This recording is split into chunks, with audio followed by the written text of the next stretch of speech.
साल 1993 ये वो दौर था जब भारत सरकार ने एक फैसला लिया कि कोयले की खदानों को सरकारी कंपनियों के अलावा प्राइवेट कंपनियों को भी दिया जाए ताकि कोयले का उत्पादन बढ़े।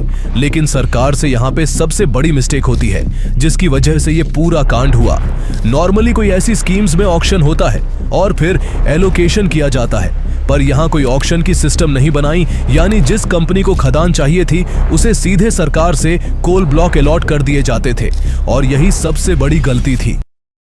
ये कहानी कोयले की नहीं बल्कि उस काले खेल की है जिसने पूरे देश की अर्थव्यवस्था को घुटनों पे लाकर रख दिया। ये घोटाला इतना बड़ा था कि कोल निकालने से ज्यादा उसे छुपाने में मेहनत लगी। इस पूरे कांड में अंत तक ऐसे ऐसे नाम सामने आने वाले हैं जिन्हें सुनकर आपके होश उड़ जाएंगे। अब इतना बड़ा लूप होल मिलने के बाद सब उसका फायदा उठाने लगे और सरकार के साथ हाथ मिला लिया। खदानें मिलीं, लेकिन उत्पादन नहीं हुआ। कागजों पर करोड़ों टन कोयला निकला, लेकिन पेपर पर खदानें खाली थीं और जो कोयला निकला भी वो ब्लैक मार्केट में बिका, जिससे नेताओं और अधिकारियों की जेबें भरती रहीं। 2004 से 2009 तक ये स्कैम इतना बड़ा हो गया कि सरकार ने 70 से ज्यादा प्राइवेट कंपनियों को बिना किसी ऑक्शन के कोल ब्लॉक दे दिए। ये कंपनियां वो थीं जो असल में इस क्षेत्र की भी नहीं थीं, यानी कोई स्टील प्लांट वाला कोयला लेकर बेच रहा था, कोई पावर प्लांट की जगह प्रॉपर्टी खरीद रहा था। इस पूरे एलोकेशन में ही लगभग 3000 करोड़ रुपए से ज्यादा की रिश्वत का खेल हुआ। इसमें किसका कितना परसेंटेज था, किसका कितना कट था, ये अभी आगे आपको पता चलेगा। अब ये इतने सालों से चल रहा स्कैम सामने कैसे आया, जिसमें तभी के प्राइम मिनिस्टर मनमोहन सिंह तक का भी नाम आ रहा था?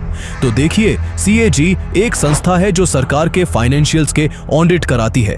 CAG controller and auditor general of India ने मार्च 2012 में एक रिपोर्ट पब्लिश की। उसमें बताया गया था कि इंडियन गवर्नमेंट ने 2004 से 2009 के बीच में कोल डिपॉजिट्स की इलीगल तरीके से अलॉटमेंट की है।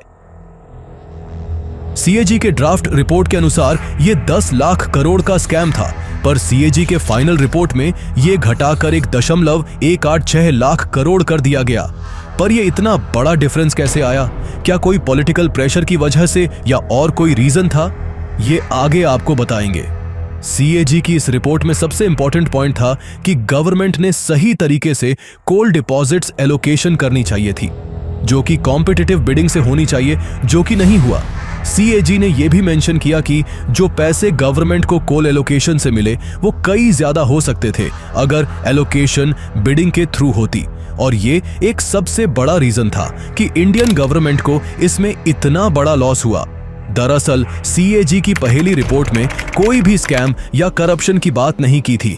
इसमें पूरा फोकस किया था ये कोल एलोकेशन की लापरवाही और इनएफिशिएंसी पर।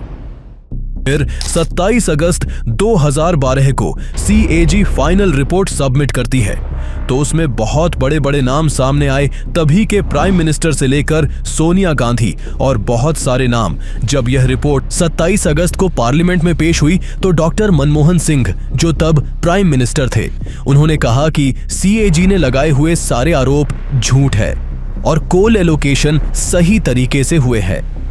लेकिन पहली रिपोर्ट में सिर्फ एलोकेशन पर बात हुई और अचानक फाइनल रिपोर्ट में ऐसे क्या आरोप लगाए गए और किस किस पर, ये आपको अगली वीडियो में पता चलेगा। अगली वीडियो देखने के लिए अभी सब्सक्राइब करें। धन्यवाद।